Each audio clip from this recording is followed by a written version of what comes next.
नमस्कार विद्यार्थी मित्रांनो, विजन गव्हर्नमेंट जॉब या आपल्या एज्युकेशनल प्लॅटफॉर्मवर मी जावेद तुम्हा सर्वांचं मनपूर्वक स्वागत करतो. मित्रांनो, प्रिव्हियस इयर्स क्वेश्चन सॉल्विंग आणि ॲनालिसिसच्या आपल्या सिरीजमध्ये आज आपण इकॉनॉमिक्स या विषयात दारिद्र्य हा टॉपिक कव्हर करू. ह्याच्या लेक्चरची PDF फाईल तुम्हाला आपल्या टेलिग्राम चॅनलवर अवेलेबल असणार आहे. तिथून तुम्ही ती डाउनलोड करू शकता. तुमच्यासाठी महत्त्वाची सूचना मित्रांनो, राज्यसेवा पूर्व परीक्षा 2020च्या तिसऱ्या बॅचसाठी ॲडमिशन्स ओपन आहेत. त्यामध्ये तुमच्यापैकी जे विद्यार्थी इंटरेस्टेड असाल त्यामध्ये तुम्ही ॲडमिशन घेऊ शकता. याशिवाय संयुक्त गट ब पूर्व परीक्षेसाठी सुद्धा ॲडमिशन्स ओपन आहेत. यासंबंधीची इतर माहिती खाली डिस्क्रिप्शन बॉक्समध्ये लिंक्स अवेलेबल आहेत, तिथून तुम्ही ती घेऊ शकता. आपल्या टॉपिककडे वळूया. आजचा टॉपिक आहे दारिद्र्य. मित्रांनो, दारिद्र्य या एका टॉपिकवर आयोग दरवर्षी 3 ते 5 प्रश्न पूर्व परीक्षेमध्ये विचारत असतो. आपण मागील सेशनमध्ये जे रिओ अर्थ summits, millennium development goals, sustainable development goals हे जे बघितले होते, या सगळ्यांमध्ये दारिद्र्य निर्मूलनासंबंधीच्या तरतुदी होत्या. ही गोष्ट महत्त्वाची लक्षात ठेवा. यावरून तुम्हाला एक बेसिक आयडिया येणार की संपूर्ण जगामध्ये दारिद्र्य किती मोठी समस्या आहे, यासंबंधी सगळा जग जो आहे तो प्रयत्नशील आहे त्यांचं निर्मूलनासाठी. एक प्रॉपर आपण थोडंसं समजून घेऊ की काही कन्सेप्ट समजू आणि त्याच्यानंतर आपण डायरेक्ट प्रश्नांकडे वळूया. बघा, युनायटेड नेशन काय म्हणतो की असा व्यक्ती जो आपल्या दैनंदिन बेसिक नीड्स, ज्यांना आपण मूलभूत गरजा म्हणतो, अशा मूलभूत गरजा पूर्ण करण्यासाठी जो असमर्थ ठरतो असा व्यक्ती म्हणजेच दारिद्र्य. आता ह्या ज्या काही बेसिक नीड्स असतात ह्यांमध्ये खाद्यान्न, गैरखाद्य वस्तू, त्यानंतर सेवा इत्यादींचा समावेश होतो. तर ह्या ज्या काही बेसिक नीड्स आहे ह्यांपासून जो व्यक्ती वंचित आहे तो व्यक्ती म्हणजे कोण? दारिद्र्य. ठीक आहे, अशी व्याख्या युनायटेड नेशननी केली होती. आता एखाद्या व्यक्तीला जर आपण दारिद्र्य म्हणायचं तर त्यासाठी काही पॅरामीटरसुद्धा असायला हवं ना, की एखाद्या व्यक्तीला आपण दारिद्र्य कशावरून म्हणू, कोण किती प्रमाणामध्ये कोणत्या गोष्टींचा वस्तूंचा उपभोग घेत असेल हे कळणार नाही ना. यावरून एक संकल्पना पुढे येते, ती म्हणजे कोणती? दारिद्र्य रेषा. आता दारिद्र्य रेषा म्हणजे काय हे समजून घ्या, कारण येणाऱ्या सगळ्या आपल्या क्वेश्चन्समध्ये हा पॉईंट आपल्याला महत्त्वाचा ठरणार आहे. आपण जे काही बेसिक नीड्स आपण आत्ता बोललो ना, ह्या बेसिक नीड्स पूर्ण करण्यासाठी एक न्यूनतम उपभोग खर्च असतो. म्हणजेच ज्या काही आपल्या ह्या काही गरजा आहे त्यांना पूर्ण करण्यासाठी आपल्याला पैशाची गरज असते. तर ह्या बेसिक नीड्स ह्यांना पूर्ण करण्यासाठी एक न्यूनतम म्हणजे कमीत कमी अशी एक रक्कम ज्या माध्यमातून आपण ह्या ज्या काही बेसिक नीड्स आहे यांना आपण पूर्ण करू शकू, तर हा न्यूनतम उपभोग खर्च म्हणजेच काय? दारिद्र्य रेषा. एक छोटंसं एक्झाम्पल तुम्हाला देतो. आपण प्रिव्हियस लेक्चरमध्ये आपण बघितलं होतं ना की मिलेनियम डेव्हलपमेंट गोल्समधला पहिला पॉईंट होता संपूर्ण जगातून दारिद्र्याचे प्रमाण निम्म्यावर आणण्यासाठीची पहिली तरतूद होती. यासाठी युनायटेड नेशननी काय म्हटलं होतं की $1.25 कमी एखादा व्यक्ती जर उपभोग करत असेल किंवा खर्च जर करत असेल तर त्याला आपण दारिद्र्य म्हणू किंवा तो दारिद्र्य रेषेच्या खाली आहे असं म्हणू. यावरून तुम्हाला काय कळणार की $1.25 ही जी रक्कम आहे ही रक्कम काय झाली आहे? दारिद्र्याची रेषा झाली आहे. ह्यापेक्षा जो कमी खर्च करणार तो दारिद्र्याच्या खाली होणार म्हणजेच BPL, आणि या रेषेपेक्षा वर जो खर्च करत असणार तो APL म्हणजेच अबोव पॉवर्टी लाईन असणार आहे. ठीक आहे, सेम थिंग भारतात सुद्धा आहे. बघा, प्रत्येक देशामध्ये दारिद्र्याची ही जी रक्कम आहे किंवा दारिद्र्याची ही जी रेषा आहे, हा प्रत्येक देश आपापल्या देशातल्या इकॉनॉमीप्रमाणे तिथल्या म्हणजे आपण काय म्हणू की पर कॅपिटा इन्कमप्रमाणे वगैरे जे आहे तो प्रत्येक देश हा डिसाईड करत असतो. तर भारतामध्ये सुद्धा एक दारिद्र्य रेषा मोजण्यासाठी न्यूनतम उपभोग खर्च ह्या पॉईंटचाच उपभोग केला जातो, लक्षात ठेवा. आता पर्टिक्युलर आपण भारताबद्दल बोलू तर भारतामध्ये दारिद्र्यासंबंधीची आकडेवारी कलेक्ट करण्याचा जो कार्य आहे तो NSSO मार्फत म्हणजेच नॅशनल सॅम्पल सर्व्हे ऑर्गनायझेशन मार्फत केला जातो. आणि ही आकडेवारी पब्लिश करण्याचा कार्य आधी नियोजन मंडळामार्फत केला जायचा आणि आता नीती आयोगामार्फत केला जातो. Clear point? तर ही बेसिक माहिती लक्षात ठेवा. आता आपण आपल्या पहिल्या क्वेश्चनकडे वळूया. आजचा आपला पहिला प्रश्न आहे, किमान जीवनावश्यक गरजांची पूर्तता करण्यासाठी आवश्यक किमान उत्पन्नाचा अभाव याचा संबंध दारिद्र्याच्या पुढीलपैकी कोणत्या प्रकाराशी येतो? आता प्रश्नामध्ये जो दिला आहे किमान जीवनावश्यक गरजांची पूर्तता करण्यासाठी आवश्यक किमान उत्पन्नाचा अभाव म्हणजेच काय झालं? दारिद्र्य. म्हणजे किमान उत्पन्नाचा अभाव म्हणजेच ह्या ज्या काही बेसिक नीड्स आहे ह्यांना पूर्ण करण्यासाठी जो असमर्थ ठरलाय तो व्यक्ती म्हणजे कोण? दारिद्र्य ना. तर मग ही ती व्याख्याच आहे दारिद्र्याची. क्लिअर आहे पॉईंट. तर ऑप्शन्स काय म्हणतात, पहिला आहे निरपेक्ष दारिद्र्य, दुसरा आहे सापेक्ष दारिद्र्य, तिसरा ऑप्शन आहे वरील दोन्ही आणि चौथा ऑप्शन आहे यापैकी नाही. आता नेमकं निरपेक्ष दारिद्र्य म्हणजे काय आणि सापेक्ष दारिद्र्य म्हणजे काय हे सुद्धा माहीत असणं आवश्यक आहे, तेव्हाच आपण या प्रश्नांना सोडवू ना. तर समजून घेऊ पहिले निरपेक्ष दारिद्र्य आणि सापेक्ष दारिद्र्य म्हणजे काय. बघा रेफरन्स बुक्समध्ये ह्या संबंधी थोडीशी लांब लचक अशी काही व्याख्या वगैरे दिलेली आहे. मी तुम्हाला सरळ आणि साध्या शब्दांमध्ये सांगतो. बघा निरपेक्ष दारिद्र्य म्हणजे काय, एखादा जो कोणता देश असेल त्या देशामध्ये जी काही लोकसंख्या असेल त्या लोकसंख्येपैकी किती टक्के लोकसंख्या ही दारिद्र्य रेषेच्या खाली आहे हे ज्यावरून आपल्याला कळतं ते म्हणजेच काय, निरपेक्ष दारिद्र्य. निरपेक्ष दारिद्र्य म्हणजे काय, ॲब्सल्यूट पॉवर्टी ना. तर ॲब्सल्यूटली आपण म्हणतो ना की ॲब्सल्यूटली म्हणजे हा नेमकं असंच. तर मग असा चित्र ज्यावरून क्लिअर होतो की बा कोणत्या देशातली लोकसंख्या किती प्रमाणामध्ये किंवा किती टक्के लोकसंख्या ही दारिद्र्य रेषेच्या खाली आहे हे समजणं म्हणजेच निरपेक्ष दारिद्र्य होय. यावर आपल्याला काय कळतं की एखाद्या देशामध्ये किती लोकसंख्या जी आहे ती गरीब आहे याचं स्पष्ट चित्र क्लिअर होतं. Clear point. त्याला आपण म्हणायचं निरपेक्ष दारिद्र्य.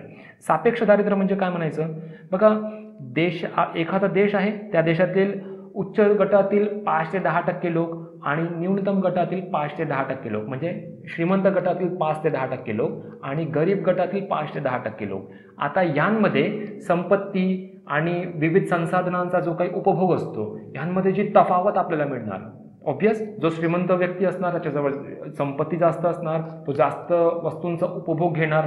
कंपॅरेटिव्हली जो गरीब व्यक्ती असणार त्याच्याजवळ संपत्ती कमी असणार, तो संसाधनांचा वापर सुद्धा कमी करणार, त्यांचा उपभोग सुद्धा कमी करणार. तर ह्या दोघांमधला ही जी तफावत आहे, तर ही जी विषमता आहे ह्या विषमतेचा स्पष्ट चित्र क्लिअर होणं म्हणजेच काय, सापेक्ष दारिद्र्य. तर सापेक्ष दारिद्र्यावरून आपल्याला काय कळतं की देशामध्ये संपत्ती आणि त्या संपत्तीचं उपभोगामधली विषमता आपल्याला क्लिअर होते सापेक्ष दारिद्र्यावरून. Clear point. निरपेक्ष दारिद्र्यावरून काय दिसतंय आपल्याला की एखाद्या देशामध्ये किती टक्के लोकसंख्या गरीब आहे आणि सापेक्ष दारिद्र्यामध्ये आपल्याला काय कळतं की संपत्ती आणि त्यांच्या उपभोगामधली विषमता कळते आपल्याला. आय होप तुम्हाला हा पॉईंट या ठिकाणी क्लिअर होत आहे. ठीक आहे. तर आता प्रश्नामध्ये काय होतं, किमान जीवन आवश्यक गरजांची पूर्तता करण्यासाठी आवश्यक किमान उत्पन्नाचा अभाव म्हणजेच दारिद्र्य. तर दारिद्र्य म्हणजे कशावरून काढणार आपल्याला, निरपेक्ष दारिद्र्य. म्हणजे या प्रश्नाचं उत्तर असणार आहे आपल्याला पर्याय क्रमांक 1, कारण यावरून आपल्याला कळतं की कोणत्या देशामध्ये किती टक्के लोकसंख्या ही दारिद्र्य रेषेच्या खाली आहे, यालाच आपण काय म्हणू, निरपेक्ष दारिद्र्य म्हणू. भारतामध्ये सुद्धा दारिद्र्य मोजण्यासाठी निरपेक्ष दारिद्र्य विचारात घेतला जातो, लक्षात ठेवा. ठीक आहे. तर ह्या प्रश्नाचं उत्तर होतं पर्याय क्रमांक 1. हा प्रश्न 2018 मध्ये आयोगाने विचारलेला होता.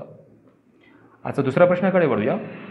आजचा दुसरा प्रश्न आहे, दारिद्र्य तफावत गुणोत्तर हे क्षीरगणिती गुणोत्तरापेक्षा निरपेक्ष दारिद्र्य मापनाचे जास्त चांगले मापक आहे, कारण.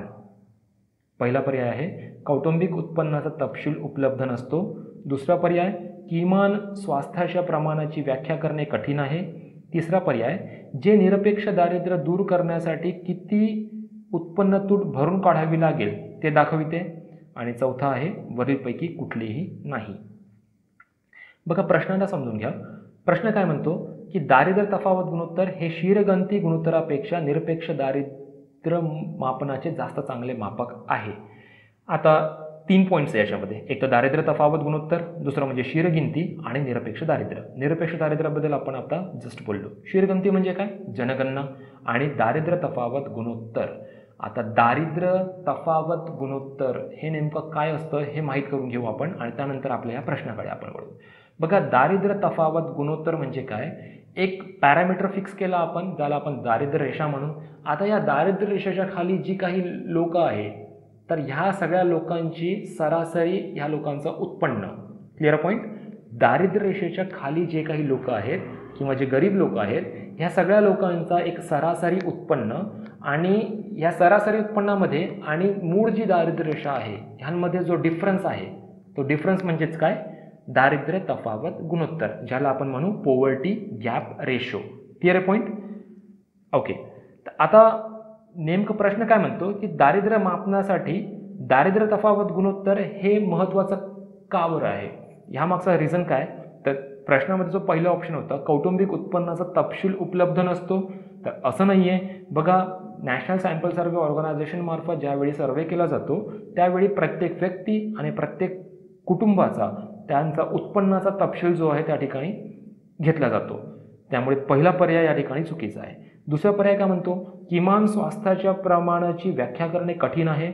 असं काही नाही, एखादा व्यक्ती सुदृढ आहे किंवा नाही हे आपण सांगू शकतो ना, हा प्रमाण आपण निश्चित करू शकतो. त्यामुळे दुसरं विधानसुद्धा चुकतो. तिसरं विधान होतं, ते निरपेक्ष दारिद्र्य दूर करण्यासाठी किती उत्पन्न तूट भरून काढावी लागेल हे दाखविते.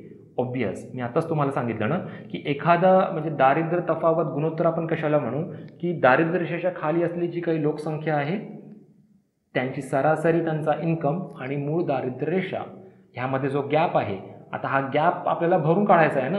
हा गॅप भरून काढणं म्हणजेच काय, त्या सगळ्या व्यक्तींना दारिद्र्य रेषेच्या वर आणणं. ऑब्वियस, तर ही जी तूट भरून काढण्यासाठीची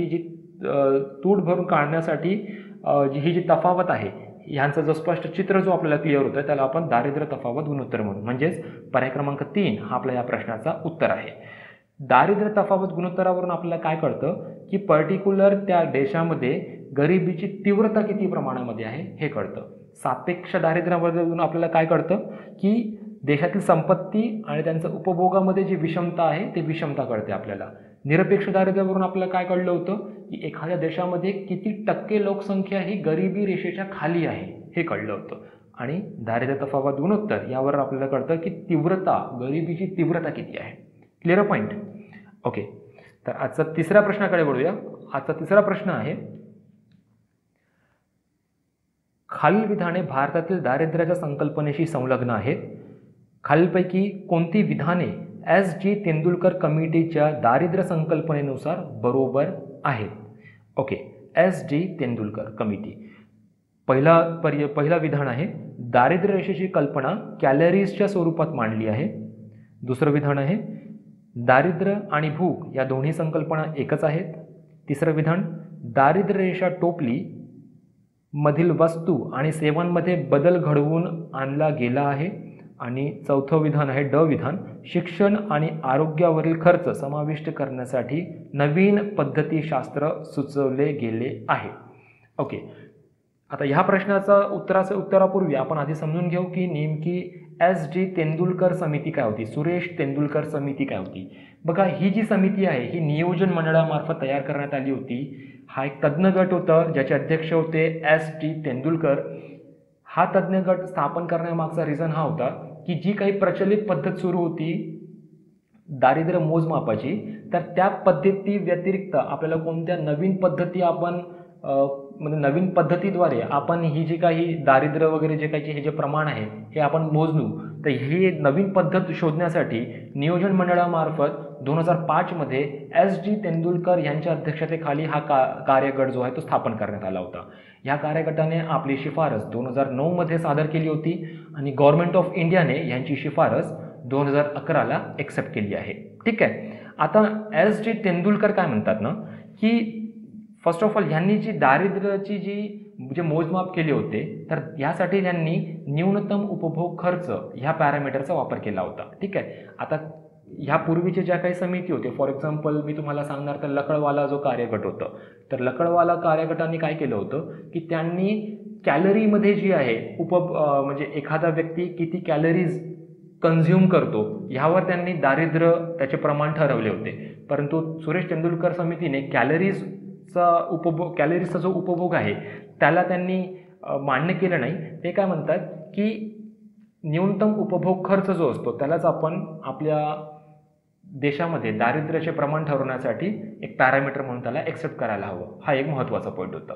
ठीक आहे, आता अशा वेगवेगळ्या त्यांनी आपले जे मुद्दे जे त्या ठिकाणी मांडले होते त्यामध्ये त्यांचा सगळ्यात महत्त्वाचा मुद्दा काय होतं की दारिद्र्य रेषेची जी टोपली आहे ह्या टोपलीमध्ये त्यांनी अन्न घटकाबरोबरच शिक्षण आणि आरोग्य ह्या घटकांचा सुद्धा समावेश करण्याची शिफारस केली होती. आता नेमकी दारिद्र्य टोपली म्हणजे काय, तर दारिद्र्य टोपली म्हणजे बेसिक थिंग की जी आपण आता मागे जे बोललो की ज्या काही बेसिक नीड्स असतात माणसांच्या, तर त्या बेसिक नीड्सना त्या टोपलीमध्ये समावेश केला जातो, ज्यामध्ये अन्न, गैरखाद्यान्न आणि सेवांचा समावेश होतो. पूर्वी ह्या दारिद्र्य टोपलीमध्ये फक्त खाद्यान्नाचा समावेश होता. ते यासाठी की असं पूर्वी समजलं जायचं की जे शिक्षण आणि आरोग्य ह्या ज्या काही गोष्टी आहेत ह्या पूर्ण करण्याचा जी जबाबदारी आहे ती पूर्णपणे गव्हर्नमेंटवर आहे. त्यामुळे व्यक्तींना ह्या पॅरामीटरमध्ये देण्याची काही आवश्यकता नाही त्यांना, कारण त्यांना एफर्ट्स लावायची गरज नाही आहे, बिकॉज ऑलरेडी गव्हर्नमेंट त्यांना ह्या काही सुविधा ज्या आहेत ते फ्री ऑफ कॉस्टमध्ये प्रोव्हाइड करत आहे. परंतु तसं नव्हतं, कारण सुरेश तेंडुलकर गटांनी मग त्यांनी जे काही सर्वे केला होता त्या सर्वेनंतर त्यांनी कन्क्लुजन काढलं की अन्न जे घटक आहे त्याचा समावेश तर असायलाच हवं. याशिवाय आरोग्य आणि शिक्षण ह्या ह्या सेवा आहेत ना, आरोग्य आणि शिक्षण ह्या सेवा आहेत, तर ह्या सेवांचा त्यांनी समावेश केला होता आणि त्यांची ही सगळ्यात महत्त्वाची आणि मोठी शिफारस होती. सुरेश तेंडुलकर पद्धतीनुसार देशामध्ये 21.9% लोक दारिद्र्य रेषेखाली होते असं कन्सिडर केलं होतं. ठीक आहे, हा पण पॉईंट महत्त्वाचा होता. तर अशी ही ओव्हरऑल माहिती होती सुरेश तेंडुलकर कार्यगटासंबंधी. आता आपण प्रश्नाकडे वळूया. प्रश्नामध्ये आपलं अविधान होतं, दारिद्र्य रेषेची संकल्पना कॅलरीजच्या स्वरूपात मांडली आहे? नाही, कॅलरीजच्या स्वरूपात नाही, न्यूनतम उपभोग खर्चाच्या स्वरूपात त्यांनी ती मांडली होती. त्यामुळे पहिलं विधान त्या ठिकाणी चुकीचं होतं. ठीक आहे, आता पहिलं विधान चुकीचं आहे त्यामुळे पहिला पर्याय या ठिकाणी कट होतो. ठीक आहे, दुसरं विधान बघू. दारिद्र्य आणि भूक या दोन्ही संकल्पना एकच आहेत, तर असा काही कन्सेप्ट किंवा अशी काही वाक्य वगैरे सुरेश तेंडुलकर कार्यगटाने वापरली नव्हती. ठीक आहे, त्यामुळे ब सुद्धा विधान या ठिकाणी चुकीचं आहे. आणि ब चूक असल्यामुळे पहिला, दुसरा आणि तिसरा हे तीनही विधान आपले रद्द होतात आणि उरतो कोणता? शेवटचा ड हा विधान. तर पाहून घेऊ तिसरं विधान काय. दारिद्र्य रेषा टोपली मधील वस्तू आणि सेवांमध्ये बदल घडवून आणला गेला आहे. ओके, बघा ह्या पॉईंटला थोडंसं लक्षात घ्या. सुरेश तेंडुलकर कार्यगटाबद्दल सांगताना मी तुम्हाला काय सांगितलं आहे की अन्न घटकाबरोबरच सुरेश तेंडुलकर गटाने शिक्षण आणि आरोग्य यांचा समावेश करण्याची शिफारस केली होती. आणि आपण आपला क विधान काय म्हणतो की दारिद्र्य रेषा टोपलीमधील वस्तू आणि सेवांमध्ये बदल घडवून आणला. तर वस्तू आणि सेवांमध्ये सेवांचा समावेश तर ऑलरेडी त्या ठिकाणी नव्हताच ना, कारण फक्त अन्न घटकांचा समावेश होता. आणि वस्तूंमध्ये पण असं काही वेगवेगळ्या वस्तूंना त्यांनी काही बाहेर तर केलं नाही. ज्या वस्तू होते त्या वस्तू त्यांना तिथं त्या ठिकाणी राहू दिलं, प्लस सेवांचा त्यामध्ये समावेश केला. ठीक आहे, त्यामध्ये काही बदल घडवून आणला असं नाही या सेवांमध्ये वगैरे. त्यामुळे तिसरं विधान सुद्धा चुकतो. ड विधान होतं, शिक्षण आणि आरोग्यावरील खर्च समाविष्ट करण्यासाठी नवीन पद्धतीशास्त्र सुचवले गेले आहे. तर ॲब्सोल्युटली तिसरा चौथा जो विधान आहे ड विधान हा बरोबर आहे. त्यामुळे या प्रश्नाचं आपलं उत्तर बनणार पर्याय क्रमांक 4. हा प्रश्न 2013 मध्ये आयोगाने विचारला आहे. ह्यासोबतच ह्यावरच आधारलेला प्रश्न जो की पुढच्या स्लाइडवर आहे आपला, तो प्रश्न पाहून घेऊ. प्रश्न आहे, सन 2009 मध्ये दारिद्र्याचे मोजमाप करण्याच्या पद्धतीचा आढावा घेण्याच्या तज्ज्ञ समितीचा अहवाल डॅश यांनी सादर केला. ठीक आहे, म्हणजे 2009 मध्ये दारिद्र्याचे मोजमाप करण्याच्या पद्धतीचा आढावा घेण्यासाठी कोणत्या तज्ज्ञ समितीने आपला अहवाल सादर केला होता? ठीक आहे, तर हा प्रश्न 2017 मध्ये आयोगाने विचारला आहे. तर बट ऑब्वियस मी तुम्हाला सांगितलं आहे की ह्या प्रश्नाचं आपलं उत्तर असणार आहे पर्याय क्रमांक 1, प्रोफेसर S.D. तेंडुलकर. कारण एक रिव्ह्यू घेऊ आपण. सुरेश तेंडुलकर कार्यगटाची स्थापना कोणी केली होती? नियोजन मंडळाने. कधी केली होती? 2005ला. आणि यांनी आपला अहवाल कधी सादर केला होता? 2009ला. आणि गव्हर्नमेंट ऑफ इंडियाने यांचा अहवालाला स्वीकृती कधी दिली आहे? 2011ला. Clear point. तर बघा 2013 मध्ये मागचा प्रश्न आयोगाने विचारला होता आणि लगेच 2017 मध्ये आयोगाने त्यावरच आधारलेला एक बेसिक क्वेश्चन सुद्धा विचारला आहे. ठीक आहे, तर असेच प्रश्न आयोग आलटून पालटून विचारत असतो. त्यामुळेच आपल्याला प्रिव्हियस इयर्स क्वेश्चनना सॉल्व्ह करणं खूप जास्त महत्त्वाचं आहे. थोडासा फेरफार असतो, परंतु भरपूर सारे असे क्वेश्चन्स आहेत जो आयोग रिपीट करत असतो. ठीक आहे, तर असा आजचा हा प्रश्न होता. आता पुढच्या प्रश्नाकडे वळूया आपण. आपला पुढचा प्रश्न आहे, पुढीलपैकी कोणता घटक दारिद्र्य निर्मितीस कारणीभूत नाही? ओके, नाहीला मार्क करा. अ आहे भाववाढ, ब शासकीय खर्चात वाढ, क आहे तुटीचा अर्थ भरणा आणि ड आहे अल्पबचती व भांडवल निर्मिती. ओके, प्रश्न आहे दारिद्र्य निर्मितीला कारणीभूत घटक नाही. ठीक आहे, ओके, आपण पर्यायाप्रमाणे चालू. आपण पहिले बघू की पर्याय काय म्हणतो आणि त्याप्रमाणे आपण त्यांना हे करू, आन्सर काढण्याचा प्रयत्न करू. तर अविधान काय आहे? भाववाढ. बघा भाववाढ जर झाली तर दारिद्र्याचे प्रमाण वाढणार की कमी होणार? जरासा विचार करा. बघा, भाववाढ जर होत असेल तर ऑब्वियस दारिद्र्याचे प्रमाण वाढणार आहे. ठीक आहे, ते कसे वाढणार? बघा, भाववाढ जर होत आहे तर त्याचा फायदा बेसिकली ज्या काही बेसिक नीड्स वगैरे जे असतात त्या सहजपणे मग जे श्रीमंत लोक आहेत ते त्याचा उपभोग घेऊ शकणार. परंतु किंमत वाढल्यामुळे हे जे गरीब लोक असतात, कारण भाववाढ जरी वाढली म्हणजे भाववाढ जरी झाली परंतु ह्या ज्या काही गरीब तबक्याचे जे काही लोक असतात त्यांच्या रोटीरोज त्यांच्या ज्या काही इन्कम आहे त्यांच्या इन्कममध्ये असा फारसा काही बदल झालेला नसतो ना, त्यामुळे काय होतं, आणखी गरिबी वाढणारच आहे. क्लिअर आहे पॉईंट? भाववाढमुळे गरिबी वाढते, लक्षात ठेवा. दुसरं ब होतं शासकीय खर्चात वाढ. तर शासकीय खर्चात जर वाढ झाली तर गरिबी वाढणार की कमी होणार?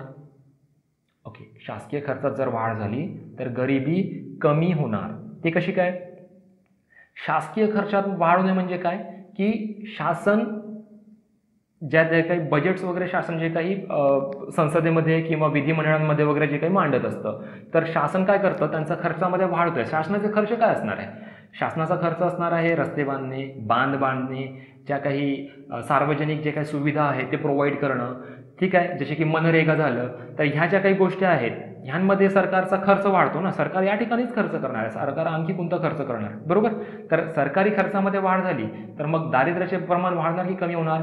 कमी होणार. ते ह्यामुळे, कारण शासनाच्या ज्या काही योजना असतात, शासनाच्या ज्या काही प्रकल्प असतात ज्यामध्ये शासन खर्च करतो, तर शासन खर्च करताय याचा अर्थ काय झालं की म्हणजे रुलिंगमध्ये पैसा येतोय, म्हणजे शासनाने अर्थसंकल्पाद्वारे वगैरे जो पैसा संसदेकडून किंवा आपला ज्या काही निधी, संचित निधी वगैरे जे काही असतात तिथून जे काही पैसा वगैरे घेतला, तो सगळा पैसा आता मार्केटमध्ये इंजेक्ट केला गेला. कशा प्रकारे? ह्या ज्या काही प्रकल्प वगैरे जे होते त्यांच्याप्रमाणे. मग याचा परिणाम काय झालं की जे काही मजूर वर्ग होता त्या ठिकाणी, जे काही नोकरी करणारे जे लोक होते त्यांच्याजवळ म्हणजे मेहनतीच्या स्वरूपात, जमीन जर असेल तर त्या भाड्याच्या स्वरूपात, जे काही आपण यंत्रे वगैरे जर वापरली गेली असणार तर त्यांच्या खरेदीसाठी वगैरे पैसा मार्केटमध्ये गेला. ऑब्वियस, तर गरिबीचे प्रमाण मग काय होणार?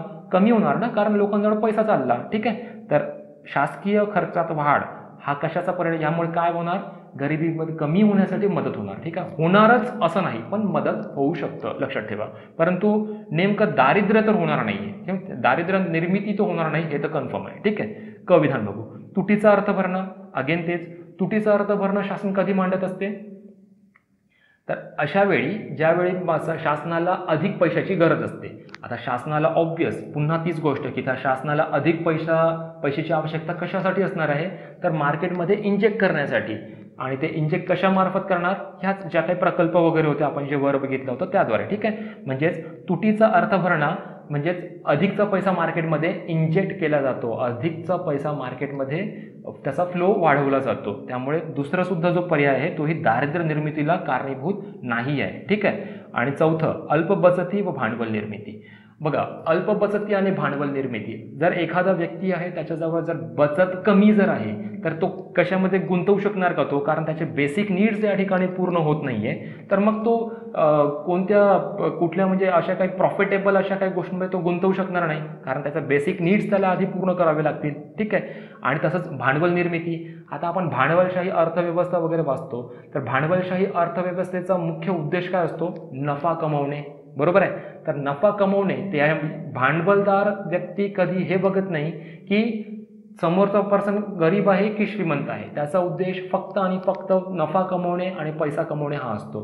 त्यामुळे काय होतो की भांडवल निर्मिती करताना म्हणजे पैशांचा ओघ आपल्याकडे वळवून घेताना मग ह्या काही म्हणजे काय म्हणतात आपण सुखसुविधांच्या ज्या काही गोष्टी असतात, सुखसुविधांच्या ज्या काही वस्तू असतात, फॉर एक्झाम्पल मग फ्रीज, एअर कंडिशन्स, कार, ह्या ज्या काही गोष्टी आहेत ह्या बेसिक नीड्स नाही आहे ना, परंतु लोक ह्या सगळ्या गोष्टी परचेस करतात कारण त्यांना ह्या सगळ्या गोष्टी ज्या आहेत त्या आपल्या म्हणजे काय म्हणतात आपण प्रेस्टिज म्हणून आपण, तर प्रेस्टिजच्या गोष्टी असतात. त्यामुळे काय होतं? भांडवल निर्मिती होते.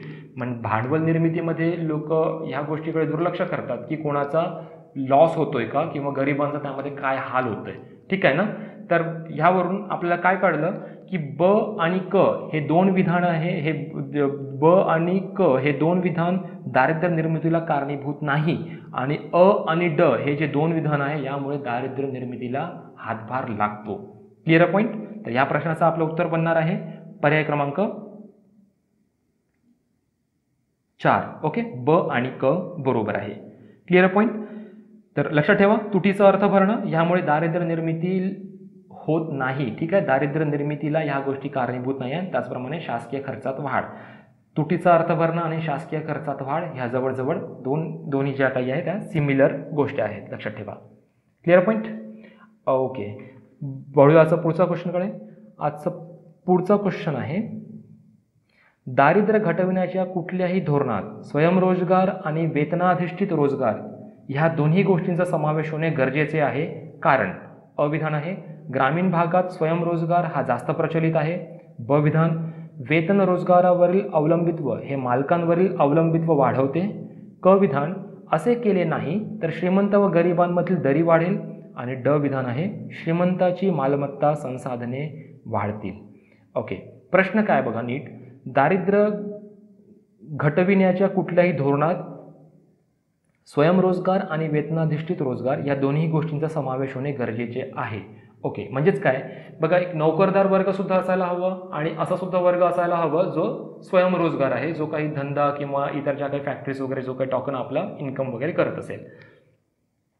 ह्या दोन्ही गोष्टी महत्त्वाचे काय बघा, फक्त कोणत्याही ठिकाणी जर एकच गोष्ट असेल, फॉर एक्झाम्पल आपण घेऊ की प्रत्येक ठिकाणी जर फक्त एखादा प्लेस आहे फॉर एक्झाम्पल, तर त्या ठिकाणी फक्त आणि फक्त नोकरदार वर्गच आहे. त्या ठिकाणी कुठल्याच प्रकारचा स्वयंरोजगाराचा सोर्स अवेलेबल नाही, स्वयंरोजगार कोणी करत सुद्धा नाही, परंतु त्या ठिकाणी फक्त एक नोकरदार वर्ग आहे. तर नोकरदार वर्ग कुठं नोकरी करणार किंवा ज्याच्यासाठी हा नोकरदार वर्ग नोकरी करणार तो व्यक्ती त्याची मोनोपली राहणार ना, तो व्यक्ती मग जास्त प्रॉफिट कोण कमवणार. हे सगळे जे काही हे त्या ठिकाणी रोजीवर असणार आहे, त्यांना एक फिक्स असा यांना सॅलरी मिळणार आहे. परंतु त्या ज्या काही गोष्टी प्रोड्यूस करत असणार, त्या ज्या गोष्टी बनवत असणार, त्या ज्या काही सेवा प्रदान करत असणार, तर ह्याचा मेन फायदा कोणाला होणार, त्या व्यक्तीला ज्याच्या मालकीचा म्हणजे ज्याच्या मालकीची ही कंपनी वगैरे असणार. बरोबर आहे ना.